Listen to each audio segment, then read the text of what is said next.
Welcome to the Trump Breaking News Network, your daily source for up-to-the-minute Trump news. Join us today and every day. Here's today's news. This is TBNN. The European trade wars begin. Trump trade advisor accuses Germany of using grossly undervalued euro.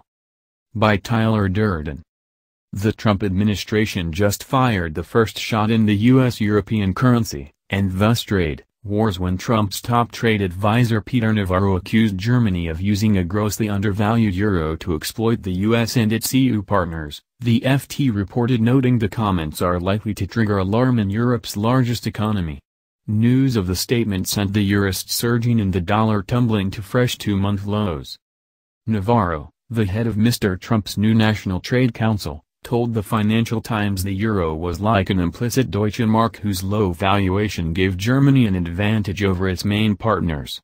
While not necessarily novel, Germany has often been accused of being the biggest winner from the weak euro at the expense of peripherla Europe. His views suggest the new administration is focusing on currency as part of its hard-charging approach on trade ties, according to the FT.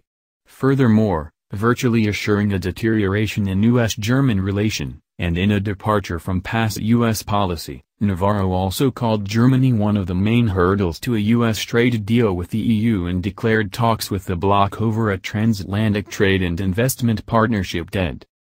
A big obstacle to viewing TIP as a bilateral deal is Germany, which continues to exploit other countries in the EU as well as the U.S. with an implicit Deutsche Mark that is grossly undervalued, Mr. Navarro said. The German structural imbalance in trade with the rest of the EU and the US underscores the economic heterogeneity, diversity, within the EU, ergo, this is a multilateral deal in bilateral dress. The comments highlight a growing willingness by the Trump administration to antagonize EU leaders and particularly Angela Merkel, the German chancellor. Besides publicly supporting Mrs. May's government in its negotiations with the EU over the terms of its exit, Mr. Trump called the EU a vehicle for Germany, and NATO an obsolete alliance.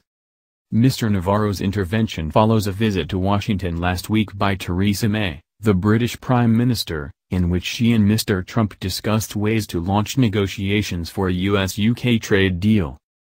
Brexit killed TIP on both sides of the Atlantic even before the election of Donald Trump.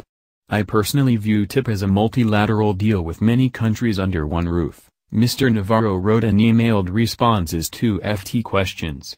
Trump last week also withdrew from a 12-country Pacific Rim deal negotiated by Mr. Obama. In further bad news for globalists, Navarro said one of the administration's trade priorities was unwinding and repatriating the international supply chains on which many U.S. multinational companies rely, taking aim at one of the pillars of the modern global economy.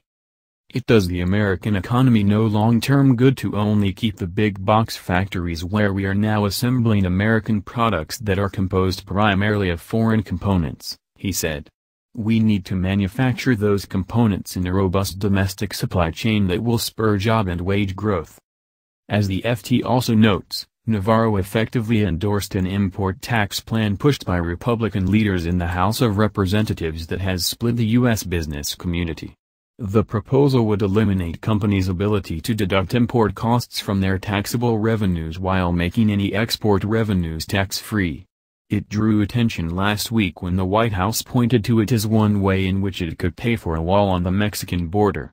Navarro rejected the argument that U.S. consumers would end up paying the cost of such a tax change. That was an old and tired argument the globalist wing of the offshoring lobby has used for years to put Americans out of work and depress wages by shipping our jobs offshore. The proposal has seen mixed reactions among the U.S. corporate community. Exporters such as General Electric have hailed the switch to a border-adjustable system as putting them on an equal footing with international competitors that are able to claim value-added tax refunds on their exports. Retailers such as Walmart and other import-dependent businesses, however, say that what would amount to 20% tax on imports would raise consumer prices and hurt their businesses. A bigger implication of a border tax, however, would be a potential surge in the dollar. As we reported on many occasions before, Analysts argue that at least some of the impact on consumers would be absorbed by a one-time appreciation in the dollar, which could push the USD as much as 15%.